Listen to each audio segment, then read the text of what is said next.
Welcome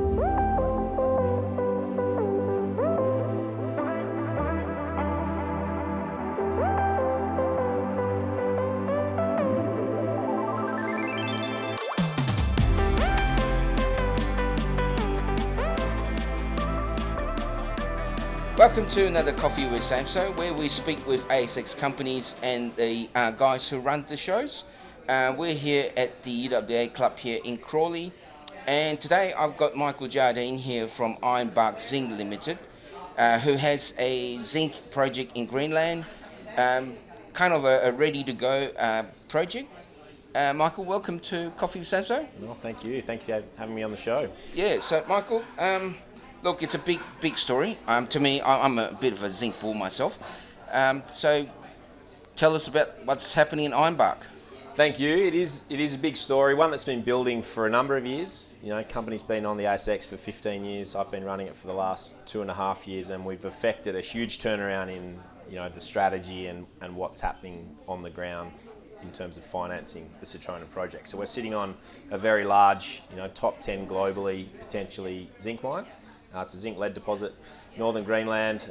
We have an 85 million tonne resource, 50 million tonne reserve, offtakes done, bankable feasibility done, offtakes done with Glencore and Trafigura. Also shareholders of ours, feasibility study done, and we made substantial progress in recent months, 6 to 12 months with funding or with US Exim Bank. So there's a lot happening at Ironbark HQ. You sort of lightly touched on the resource, but you know, your grade is at what is it, about just over 5% zinc lead. So we have a large sedimentary system. I know you're a geologist, Noel. So we've got essentially, it's a large flat-lying 3-stack sulfide layers. It's a very large deposit, so strikes over about 10 kilometres, anywhere between sort of, you know, 600 metres to 1,500 metres, almost 2 k's wide at certain points. Yep. 3 different zones, so a small open pit, 2 large underground zones. But so we have a very large deposit that is open almost everywhere. So that's both at depth, where we've hit a 4th level of sulfides, and laterally. It's really only closed off in one location as you head to the north into the fjord. So it's very large, and the grade at just over 5% zinc lead is reasonably competitive with projects that are, you know, yet to come on the market. So we think we have certainly an ore body that is supportive of a long-term, relatively low-cost operation. Okay, so you know, I've learned over time, you know, once you're at the BFS stage, the geology speaks for itself, because you couldn't have got the BFS if the geology didn't stack up. So how has the market received your BFS? Because that came out last year. July last year. So you're right. And Ironbark historically was run by geologists, and they did an excellent job of drilling out this deposit, and we think we understand it very well. The asset has been studied in reasonable detail for the best part of 10 years, but both Dr. Fred Hess, who's our chairman and joined Ironbark in the same week as me in late 2019, we relatively quickly decided that we would revisit everything about how the asset would be developed, and that culminated in the 2021 feasibility study. We took a reasonably sober approach to that. Certainly relative to prior studies, we increased CapEx, we increased OpEx, we increased contingency, we lowered the zinc price assumption. We made it work pretty hard on paper, and it came out with you know, very attractive numbers. And the key part, I think, is its sensitivity to the zinc price. It's an operation that flexes up in value incredibly as the zinc price rises. So we assumed $1.30 a pound. The price has been well above that ever since. And you know, this is an operation that will take probably 3 years to build. We're already at 20 years of mine life. You know, in my opinion, it's likely to run for much longer than that. And I'm not sure, you know, what the metal price is going to be in 20, 40, 50 or 60, but there's a very good chance that Citronen is still producing at that point in time. And I'm very confident it's going to be above $1.30 a pound. So we set really what we perceived as a baseline return and see it being substantially better as we project forward. I mean, I mentioned, you know, I've sort of been talking about zinc previously. 3 years ago, people were saying, you know, zinc price, the supply is short, you know, it should take off, never did. and now we are at $1.70 per pound or something like that. Even higher today, it's more like $1.90. It's been over $2 a pound in recent times, so it has run substantially over the last couple of months. So, in your opinion, how is that market today compared to, say, back then?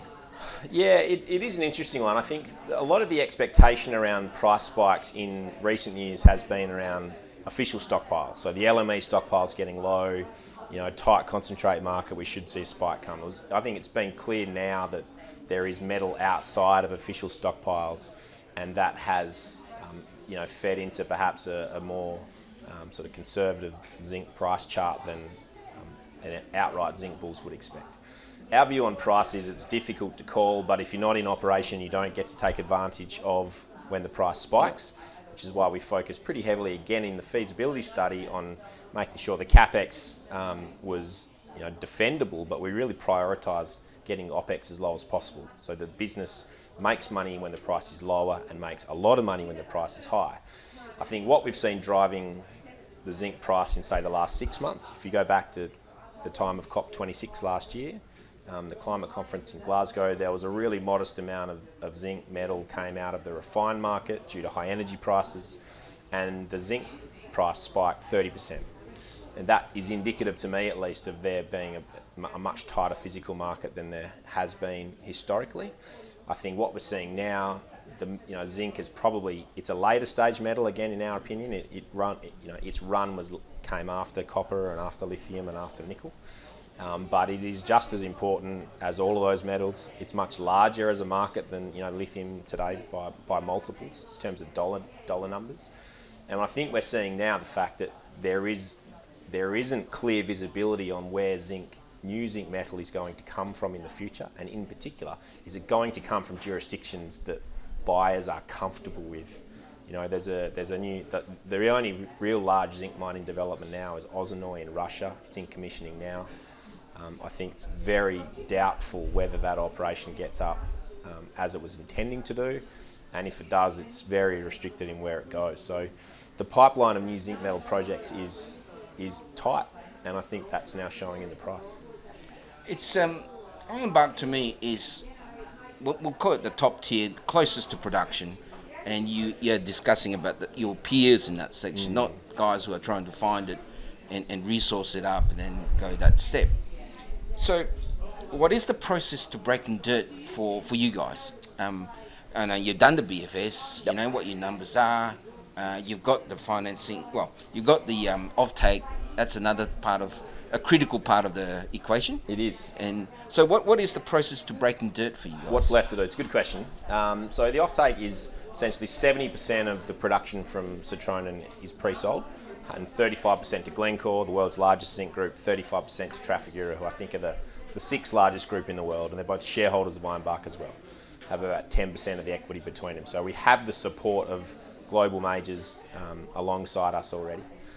I think the process that, post-feasibility, we'd already, I think, set out a financing strategy that was sort of US-led, rather than historically Ironbark had a China-led approach, which we moved away from. We took the decision to try and get line of sight on the debt first. So every project needs debt and equity to get up. It's just a combination of, how much of each of those, where does it come from? We got line of sight on project debt with our preliminary approval from US Exim Bank last year. That has allowed us to both ramp up the process we're running to bring in the strategic equity process, as we've called it. This is looking at how do we solve for the balance of the funding that's required. That process is running now, and is running alongside the sort of second phase of Exim work that it will culminate in a board decision. So we're building towards what we think will be a binding project finance package later this year.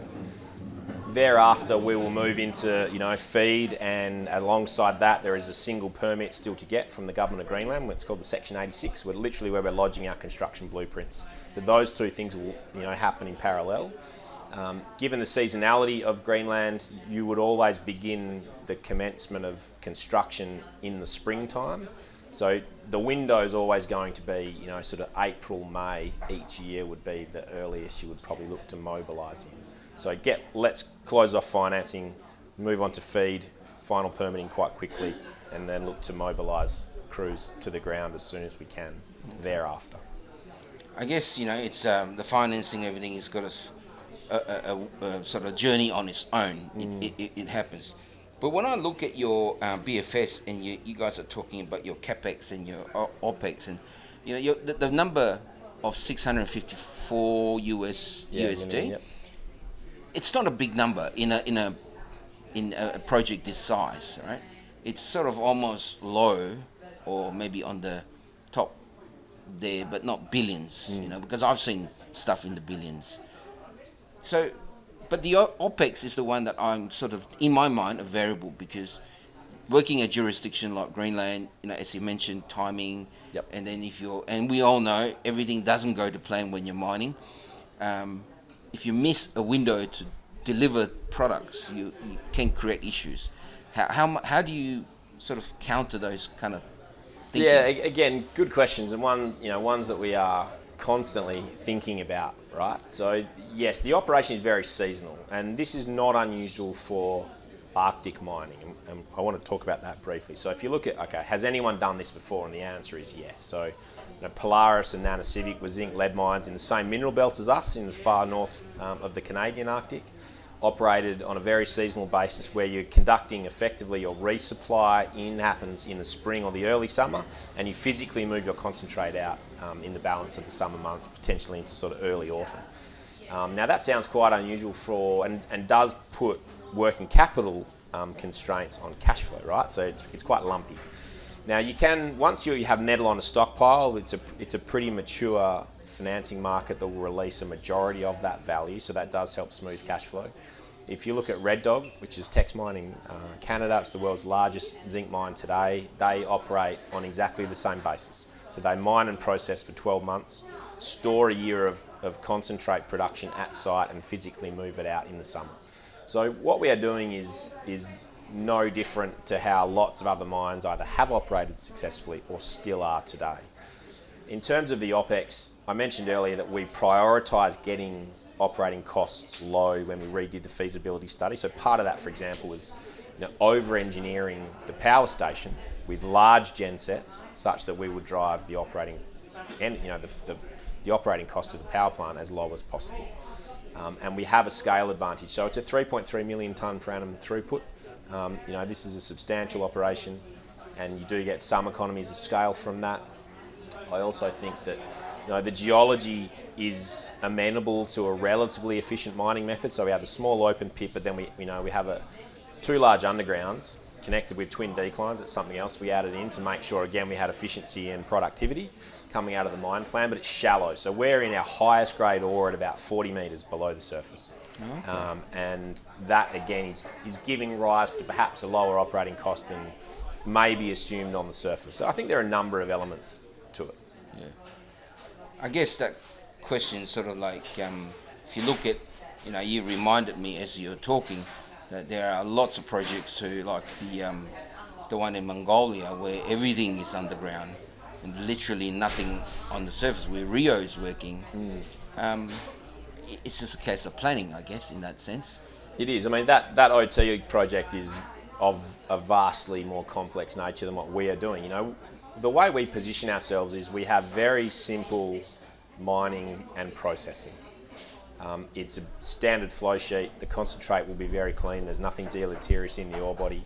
We are on the edge of deep water, so we don't have, whilst we are seasonally constrained, we will convey from our concentrate shed directly into the holds of large bulk carriers. Okay. We don't have a railroad to build. We don't have long haul roads to get to port locations. So whilst, yes, access is seasonal, there are also some benefits to being located where we are. And the complexity comes from the fact that it's a relatively unproven jurisdiction. I accept that, but there's nothing about our operation that is particularly complex, and that's been proven up by the groups we used in the feasibility. So Ausenco for process work, Mineralis for the test work. We got them to, they're probably the best zinc-lead SEDEX group in the world, Peter Munro and team, and they were critical in getting ourselves and then US Exim and everyone comfortable that the risk profile for this operation on many of the technical items that have tripped up other operations is simply not there. Um, that's a good point to start talking about the big elephant question, the concept of jurisdiction, because a lot of people will be sitting here thinking, well, this is all fantastic, but It's in Greenland. we all know it's in Greenland. But funny thing that is people say it's in Greenland, but a lot of people say, oh, it's in Africa, or it's in this, or it's in that. But Greenland doesn't come to me as a issue of jurisdiction, but of late we've heard a fair bit of news. My view is that there's always some, no matter where you go, in Australia you got a problem, New Zealand you got a problem, Papua New Guinea you got a problem, Parts of Canada, parts of the US, Canada, permitting US, issues. Mainland Europe you got an issue. But so, can you answer us in terms of your thoughts on that big elephant question? Yeah, again, fair point, and one that I get asked reasonably often. So I think your premise is right. There are very few, large, attractive, low-risk mining projects left. The easy stuff has been done, in my opinion, and generally speaking, the market is going to need to assume perhaps a slightly higher appetite for risk to bring all of the metals into the supply chain that the world wants for net zero, for example. So then it becomes a question of what are you willing to flex on? Is it scale? Is it grade? Is it, do you want a brownfield? Do you want a greenfield? Is it jurisdiction? So the issue with Greenland is that it is infrastructure constrained, which we talked about. So we'll build our own port, airport, power station, all these types of things that perhaps if we're in Western Australia, we wouldn't need to build, or parts of Western Australia. So that is one, and it does impact both CapEx and OpEx. So it's the lack of infrastructure that has probably impeded project development there so far. So I think that is one element. Two, the market, going first in something is always risky, right? So there are mining operations in Greenland today. They're mining rubies, a northsite, but it's not yet, I accept, again, a proven jurisdiction at Western scale. And of the large projects in Greenland, Ironbark is by a very large distance the most advanced. So I think that's the other one. You've got, infrastructure, you've got, has it been done before? And then I think there's the corollary to those is that you have opportunities to mine ore bodies that are simply gone everywhere else. And I would argue Citronen is one of those. The geology, the rocks are still there because it's in Greenland, and that gives rise to the opportunity. We have a government that is very supportive of what we are doing.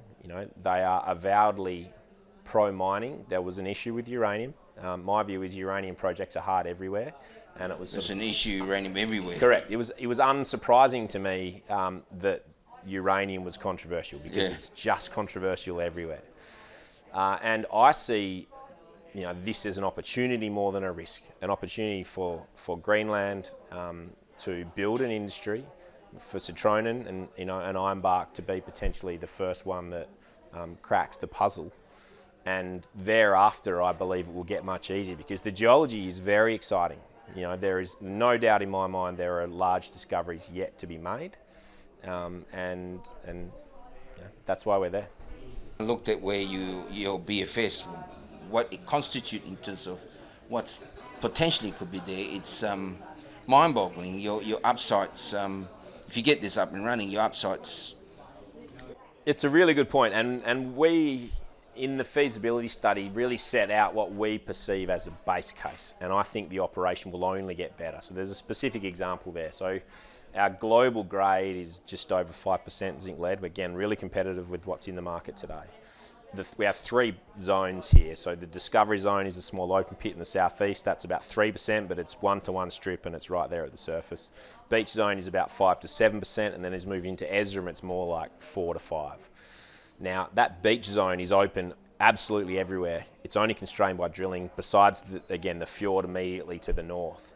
So I think there's a very good chance that by the time, after a 2 to 3 year construction window, during which we are very likely to be drilling out more tonnes, we will have a lot more material grading 5 to 7% rather than 5. And that is, as you'll appreciate, of massive benefit to the bottom line. So it will get much, much larger. There are other, Ironbark has historically held other licenses adjacent to Citronen. We don't have those right now. I do think if we're able to establish the site, build the infrastructure, and mobilise more exploration equipment, and budgets to site, it'll be a pretty exciting exploration story at that point as well. It is, it's an amazing ore body.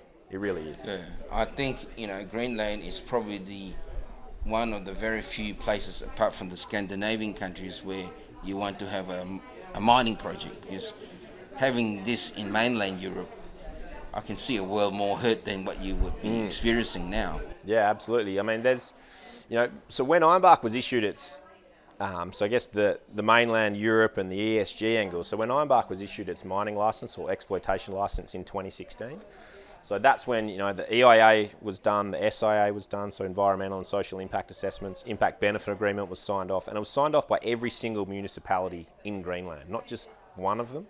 Every single municipality voted for this project to proceed, and the opportunity from an employment, tax, royalty perspective is vast. Now, there are no local communities nearby to where we're establishing our operation. Nothing sort of unique in terms of flora or fauna. So the government and the population is very much behind what we are doing. And I agree, there's a number of very recent precedents, including some metals that are, if you look at lithium, there's been some lithium projects overturned in Europe, in recent months, that really the world, should see go ahead. And I think that's again sort of speaks to the conflict around how does the world get to net zero, and where does the metal come from? I think we had a conversation before we recorded about how tin is one of those commodities where 90% of their world supply sits in the ESG risk zone, and if that became a tick, then you're left with 10% of the world supply suddenly overnight. Do you see, we're talking, you did mention before, part of your peer projects around. Do you see that playing into the zinc market? Because it's not every day you fall over a zinc project of this sort, right? Or any sort that can make it to this stage. Yeah. Look, it's a good point as well, and I think there's a number of different limbs to answering that question. I think the first one is, all investors are focused on ESG now. It's almost the first priority when we're talking to international banks and institutional investors. That's almost the first thing that gets looked at. And Ironbark has performed extremely well in navigating permitting and bringing, not bringing Greenland along for the ride, but moving through the hoops that the country puts in front of us and keeping all stakeholders happy with progress. So that's something that I think Ironbark's done particularly well. The chance for Citronen in particular is to displace zinc metal that is currently imported into Europe from much lower ESG jurisdictions. We all know sort of where the zinc metal supply chain is dominated from. I have little doubt that our operation will be managed to the highest standards of ESG expectations, because it is ultimately part of Denmark and it's a very ESG focused country. So I think there's the import displacement that does cross over into supply chain security at the moment, those types of issues. Then if you look at traditional user markets, and zinc, half of zinc metal goes into galvanizing steel. Essentially, it's not perfect, but the more zinc you have in the steel, the longer the life of the steel, which reduces the need to produce more and so forth. So there is that part. Then there are some specific parts of the market that are much more targeted around green metals. So offshore wind turbines, 100% of the installation is galvanized because it has to withstand a really hostile environment, salt rich. So they're very heavily on zinc metal. Solar PV cells also use substantial amounts of zinc.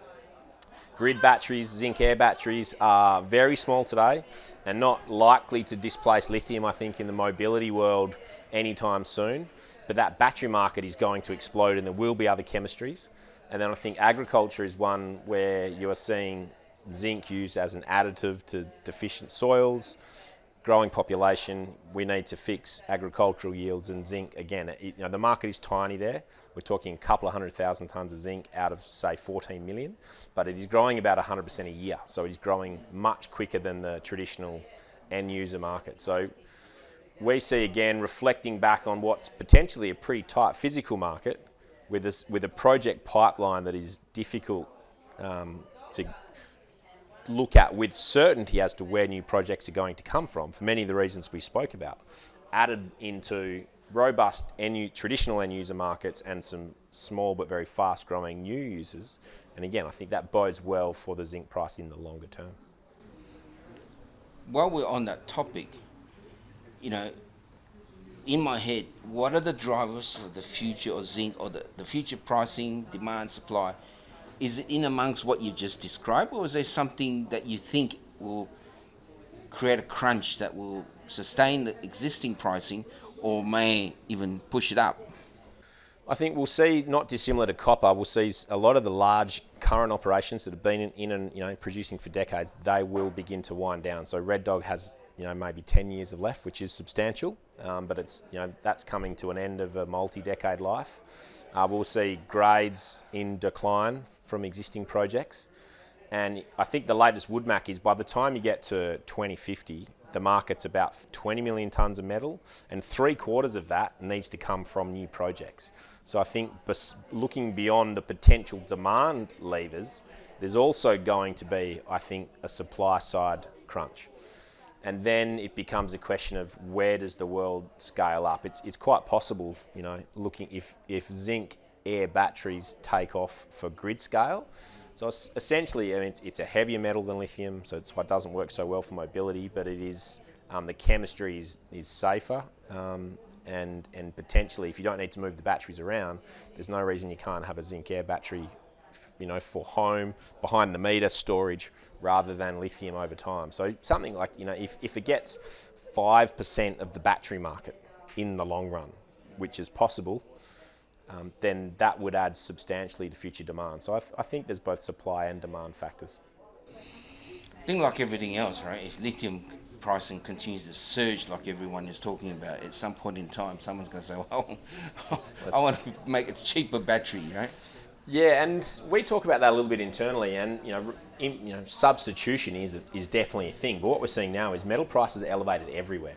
Zinc recently hit effectively all-time highs. Copper's been at all-time highs. Lithium's at all-time highs. Nickel broke the LME. The price spike was literally. Yeah. That, which is a whole nother story. But it becomes more difficult to jump from one metal to another if price is high across the board. So that if that trend continues, it will see new projects will come online, because the price will incentivise it, I think.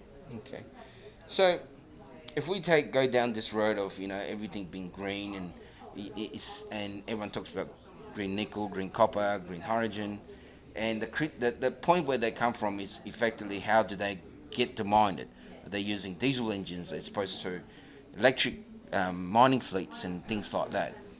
Being in Greenland and not having a lot of issues as much as some other places, and not too many social side of things that you have to deal with, do you see this being a part of your story?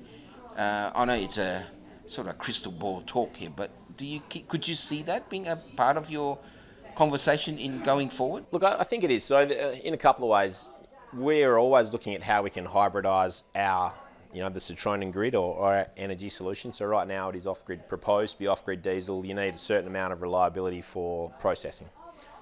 What we are looking to bring on in the future is likely to be wind capacity. That's the one that is most relevant, and again, reflecting on some really high-end Danish IP in offshore wind. So we have some good partners in country effectively. We don't have enough data at the moment, so there's a lag in gathering the data to establish the best location and turbine size and all those types of things. So there's some specific things that Ironbark can do at a site level. If you look more broadly at the supply chain, with both, we're selling into Glencore and Trafigura at the moment. 30% of the offtake is unsold. But if you look at both of those groups, they're very focused on this.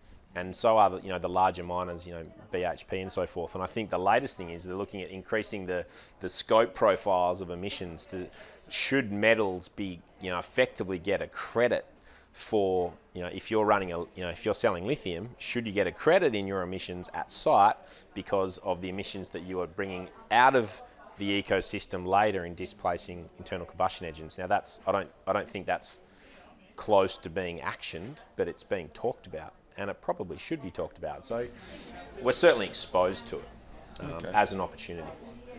I mean, with the fact that most of your offtakes sort of done and dusted, and the same guys in your company, it does give a lot of comfort to shareholders going forward.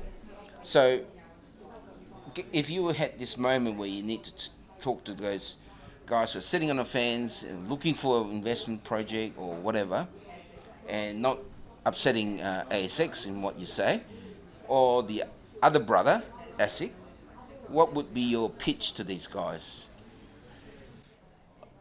We consistently say that this project has been substantially more de-risked than is recognised in the market cap, and I don't think I'm breaking any disclosure laws by saying that.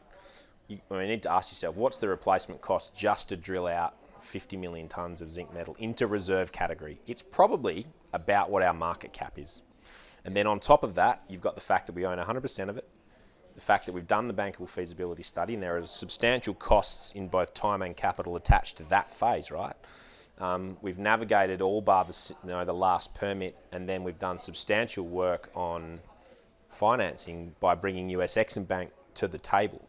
So in my mind, the risks, okay, the share price is here today. Does it fall to X if things don't go well, or does it rise to Y if things go well? There's no doubt on our current market cap, the risk is weighted to the upside.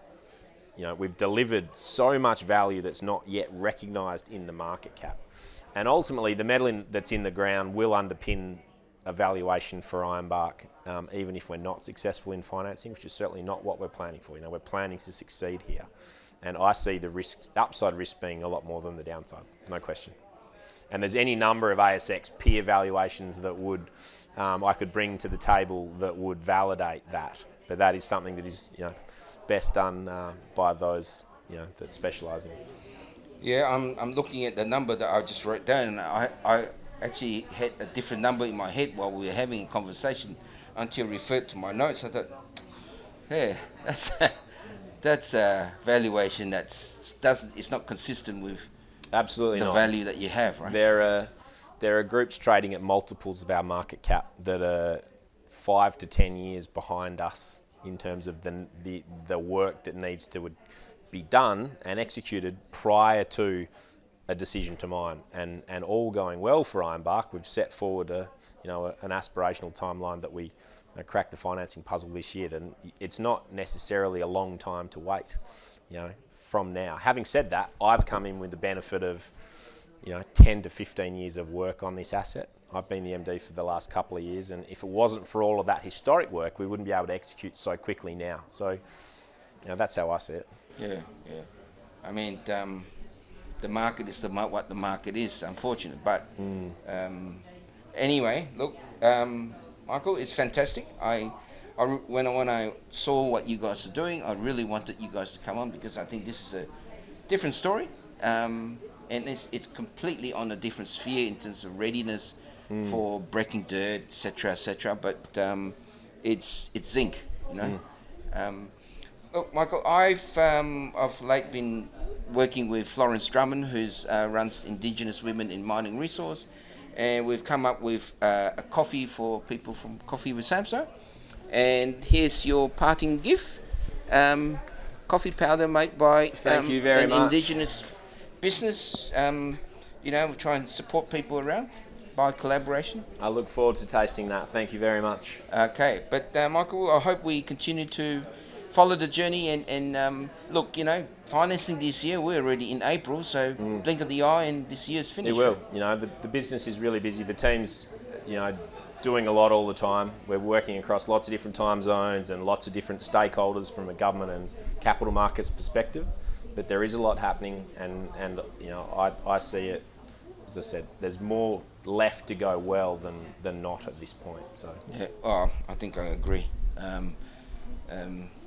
Yeah, if I say any more, I might be pulled up. Yeah. So No, me too. So we better stick to the script. But yeah, they're opinions only, right? We're allowed to have opinions. All right, mate. Thank you, and hopefully we'll catch up for another conversation. Thank you very much.